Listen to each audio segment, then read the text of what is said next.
Olá pessoal, bem-vindo ao projeto Tom da Terra, Conexões Paraná. Aqui quem fala com vocês é o professor Elias da Costa. Eu vou trabalhar com vocês o módulo Química das Tintas, tá? Aproveitem, esse módulo é dividido em 3 tópicos, nós vamos começar agora com o tópico 1.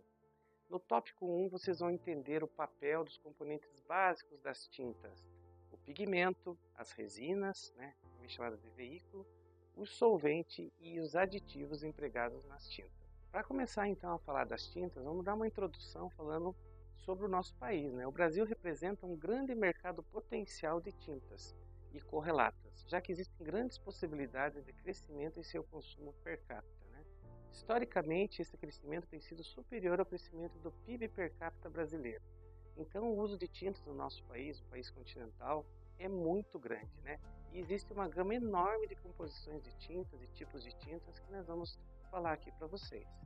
O elevado número de matérias-primas, isto é, de produtos que realmente participam da composição das tintas e vernizes, é um fator bastante complexo, Um produtor de tintas que atue na maioria dos mercados de revestimentos, necessita de 750 a 1000 diferentes matérias-primas, Parte delas é usada para fabricar produtos intermediários, para fazer composições de química de tintas diferentes, A tecnologia de aplicação das tintas e vernizes está em constante evolução, numa forma permanentemente sintonizada com o próprio crescimento das tintas, o desenvolvimento dela, sendo a aplicação uma etapa importante do processo industrial do revestimento de uma certa superfície. Existe sempre a preocupação de se pesquisar novas formas de aplicação para aumentar a produtividade dessa operação e simultaneamente melhorar a qualidade do revestimento, onde vai ficar aplicada a tinta. Falando um pouquinho da história das tintas, por muitos séculos as tintas foram empregadas pelo seu aspecto estético. Mais tarde, quando introduzidas em países do norte, da América e da Europa, em que as condições climáticas eram mais severas, o aspecto proteção ganhou maior importância. Sua utilização nas áreas de higiene e iluminação é resultado da ciência e da mecânica modernas. Por essa razão, descreveremos primeiramente a história e o desenvolvimento dos revestimentos através dos tempos, até atingirmos a moderna tecnologia com as tintas atuais. Os arqueólogos têm descoberto desenhos em cavernas e gravuras sobre rochas que datam de antes da última era glacial. Alguns desses desenhos foram feitos em monocromia, com óxido de ferros naturais ou ocre vermelho. Então eles usavam uma cor apenas nesses desenhos. Outros artistas paleolíticos usavam conjuntos de materiais que consistiam de cal, carvão, ocre vermelho ou amarelo e também terra verde. A técnica empregada era simples, pois as cores eram preparadas com os próprios dedos, algumas vezes prensadas entre pedras.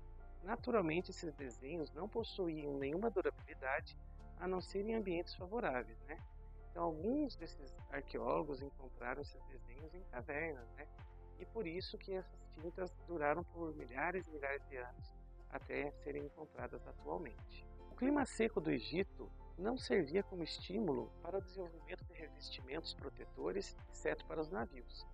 Entretanto, os egípcios são exemplos nas artes decorativas, utilizadas em pinturas de paredes, sarcófagos ou em papiros manuscritos, os quais pertencem à arte egípcia do período de 8.000 a 5.800 a.C. Foi durante esse período que surgiram os primeiros pigmentos sintéticos, embora algumas das primeiras cores egípcias fossem derivadas do solo natural. O que hoje é conhecido como azul do Egito era composto de óxido de cálcio, alumina, sílica, resíduos de soda e óxidos de cobre. Era preparado segundo o método Vitruvius, arquiteto e engenheiro romano, pela calcinação de uma mistura de areia, soda e cobre. Os materiais utilizados pelos gregos e romanos eram similares àqueles empregados pelos egípcios. Cola e albumina de ovo eram usadas como ligantes. Os persas utilizavam goma arábica como ligante e os chineses uma cola fraca com o mesmo propósito. Na Índia, as tintas eram aplicadas com estiletes de trincha e o lápis de cor eram feitos de arroz cozido. Tanto os antigos chineses quanto os japoneses utilizavam uma série de pigmentos para a preparação de suas cores, tais como a azurita, o carbonato básico de cobre, a malaquita, o azul ultramarino, o zarcão, que tem o vermelho de chumbo, litargílio, caulim, negro de fumo, pó de ouro e outros provenientes de plantas da região. Muitos desses pigmentos, quando misturados com um ligante adequado, geralmente goma arábica, serviam como pintura sobre finas porcelanas preparados pela notável arte oriental. Os índios americanos e os da costa oeste do Canadá usavam carvão vegetal como pigmento preto para suas canoas e outro tipo de carvão para sua pintura facial. Utilizavam também negro de fumo natural, grafite e lignita em pó como pigmentos negros. Para a cor branca, usavam a diatomita, retirada do fundo de alguns lagos, ou de ossos calcinados de animais silvestres. Os vermelhos eram obtidos a partir da calcinação do ocre amarelo ou torrefação do fungo das pináceas, e os amarelos consistiam do amarelo ocre ou de fungos das pináceas. Os azuis e verdes eram preparados do carbonato de cobre e pezisa, material proveniente de um fungo que cresce nos restos de decomposição em algumas madeiras.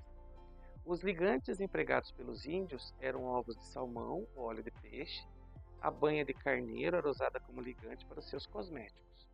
Os maias na América Central também possuíam sua maneira própria de preparar revestimentos.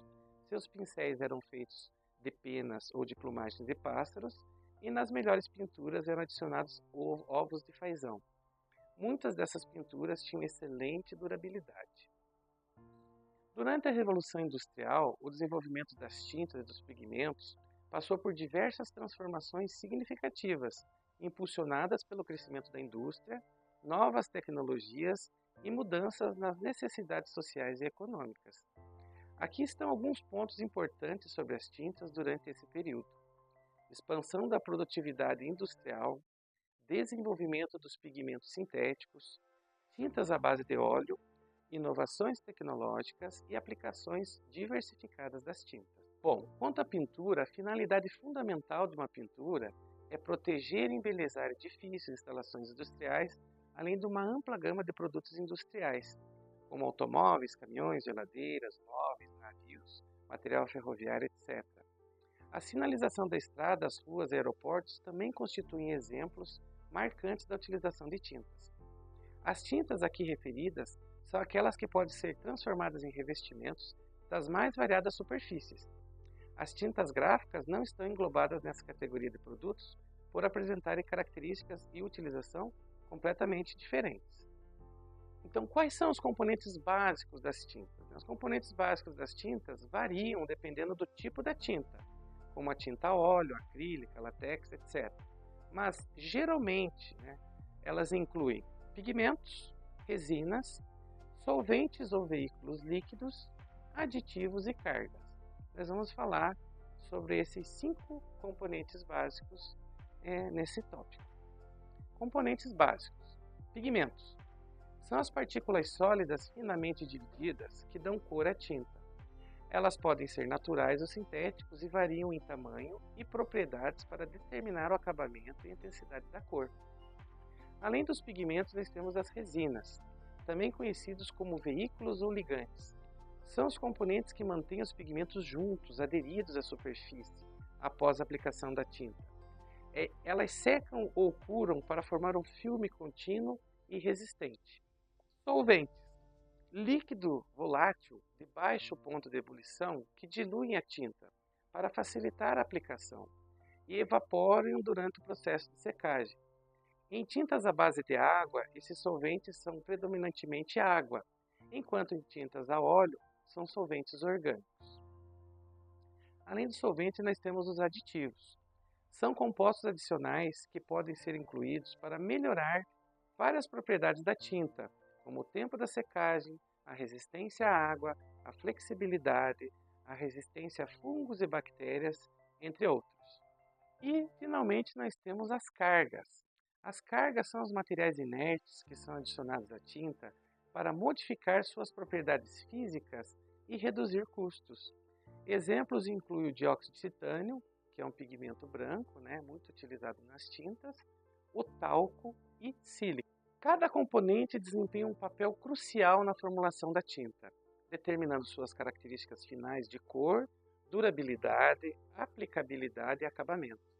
A escolha dos componentes varia de acordo com o tipo de tinta e suas aplicações específicas, como pintura de interiores, automotiva, industrial, artística, entre outras. Esses componentes variam de acordo com o tipo de tinta, como acrílicas, vinílicas, alquídicas, epóxi, entre outras. Da onde vêm esses pigmentos? Vamos falar agora da origem dos pigmentos. Os pigmentos utilizados na fabricação de tintas podem ter diversas origens, dependendo da natureza do pigmento e das necessidades da aplicação. Basicamente, as origens são minerais, orgânicos naturais, sintéticos orgânicos, sintéticos inorgânicos e atualmente, com o advento da nanotecnologia, nós temos agora as nanopartículas. São partículas em escala nanométrica que têm propriedades incríveis. Quanto aos minerais, muitos pigmentos são obtidos a partir de minerais naturais. Por exemplo, o óxido de ferro é usado para produzir pigmentos vermelhos, amarelos e marrons.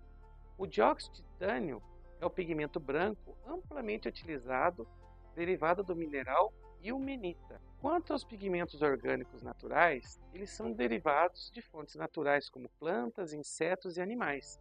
Por exemplo, a cochonilha é um inseto utilizado para produzir pigmentos vermelhos.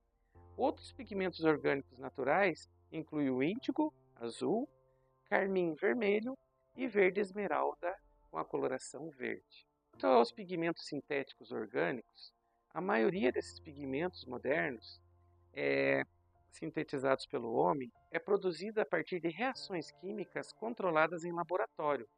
Isso permite uma ampla gama de cores e propriedades específicas, como estabilidade à luz,